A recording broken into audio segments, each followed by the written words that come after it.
Before we get into reviewing this wheel trade on PayPal, I want to give you a little backstory. So, a number of months back, I did the fundamental work on PayPal and decided I wanted to hold the stock for the long term. In hindsight, especially after a rough earnings report a few months back, that call took a hit. Now, that's not what today's video is about. Today's video is about the wheel strategy and specifically how running the wheel on this position kept a bad stock pick from becoming a much bigger loser, and how it may still turn into a profitable trade. Also, I want you to be sure to stick around till the end because I've got a special announcement near the end of this video that I think you're going to want to know about. So here's the setup. I sold puts to get paid to wait for a price that I wanted. I ultimately got assigned, then I sold covered calls to lower my cost basis, step by step. By the time we get to today, I've banked $1,095 in premium on this one position. Now, here's the overall mechanism of the wheel shown on this slide, start to finish.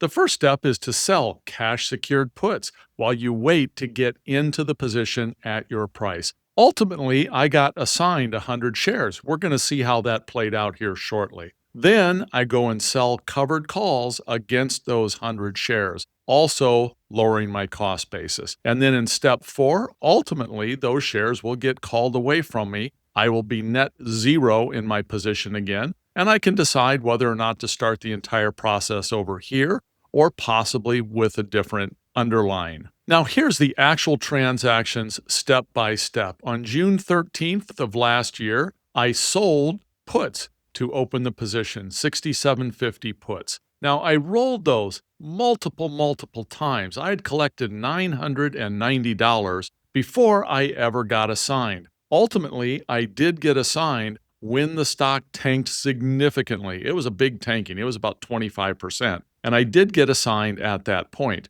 Now I've started selling covered calls again against that position. The total amount that I've now taken in based on the original puts that I sold and the covered calls is $1,095, essentially lowering my cost basis of ownership by $10.95. We'll take a look at how that works here again in a moment. Now, this page provides a perfect diagram that shows step by step when I sold puts in this case and ratcheted down my cost basis. This shows my cost basis right here. I was finally assigned, and my cost basis at that time was $65.10. Here recently, I sold calls against those 100 shares for $105. That lowered my cost basis even further, down to $64.05. And of course, I'll continue doing that until ultimately the stock gets called away from me. Now, here's the part to really make sure that you grasp. It's the payoff. Why am I doing this? How is it paying me off? Now, if I had just bought 100 shares of this stock outright at $75 back when I was thinking about this, I would be down $1,951 because today's price is at $55.49.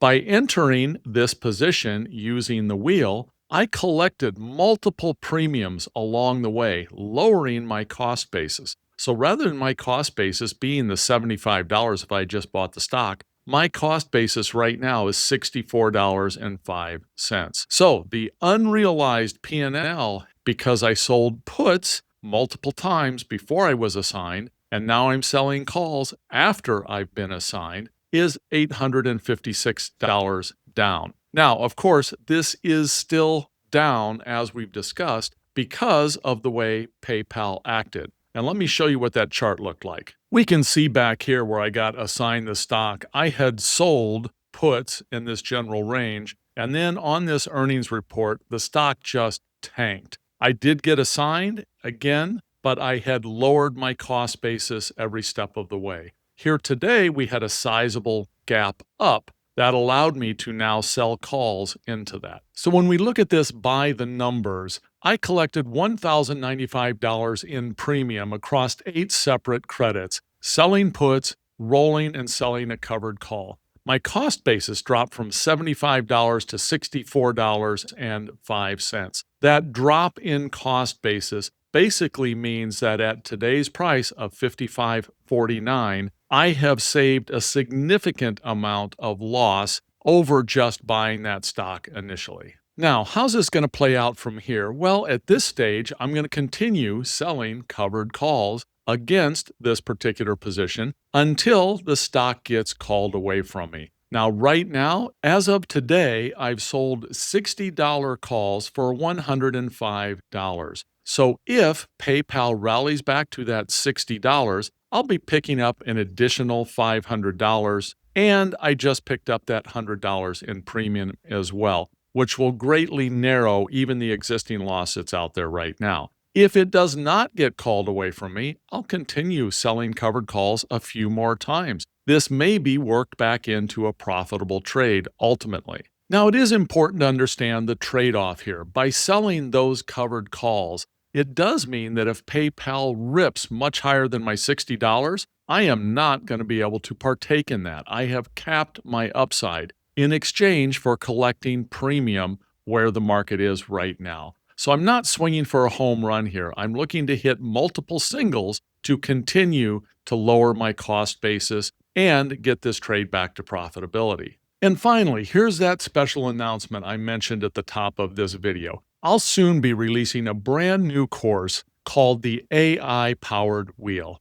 I'm going to go deep on the full wheel strategy, but this course is also going to come with a complete set of tools and prompts for you to use. It's going to help you learn to use and understand how to use AI for your investing. These tools are going to help you screen for the right wheel candidates. It's going to give you prompts to help manage the trade as it progresses. It's going to help you understand when to roll, when to take assignment, when to sell the covered call or the cash secured put to begin with. So scan the QR code on your screen right now, sign up. You'll not only get the handout about the wheel strategy right now, but you'll also be notified as soon as the AI-powered wheel releases, and you will get a special bonus offer at that time. I look forward to seeing you all there.